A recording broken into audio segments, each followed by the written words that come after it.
এই দুধ পাথর খোদার পাথর পিঠের নামে পরিচিত। বিভিন্ন মানুষ বিভিন্ন ডিস্ট্রিক্ট থেকে এসে মানচিত করে উপকার পালে এরকম দুধ দিয়ে দেন, আপনিও দিয়ে যাবেন উপকার পালে।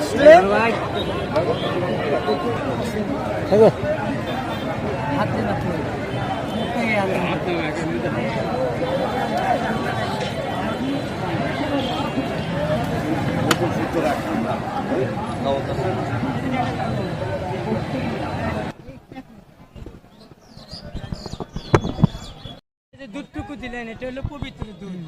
সত্যিকার কথা বলবেন, আপনি কোনো উপকার পাইয়ে এই দুধ দিতে যাচ্ছেন? এটা মূলত হচ্ছে যে আমার নতুন গাভী বিয়েছে, আমি নিয়ত করছি যে ওটি দুধ দেবো, এই উদ্দেশ্যেই নিয়ে আসা। হ্যাঁ, সুস্থ আছে। সমস্ত সংসার সুখী করুন। আচ্ছা, বিপদ আপদ বালা মুসিবতের দিকে খেয়াল রেখে একটা মানচিত করেন যে আমি এই উপকারটুকু থেকে আল্লাহ পাক এই পাথরটার উচিল্লায় যদি রক্ষা করে তাহলে আমি দুধ দিয়ে যাব। আপনিও তাই করেন। সবার অধিকার আছে মানচিত করা, দোয়া খারাত করা, সবার অধিকার আছে। আপনিও কোথায় থেকে আসছেন জানতেছেন না?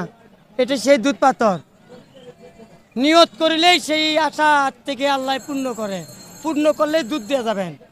লক্ষ লক্ষ মানুষের প্রমাণিত এটা দুধ পাথর নামে পরিচিত।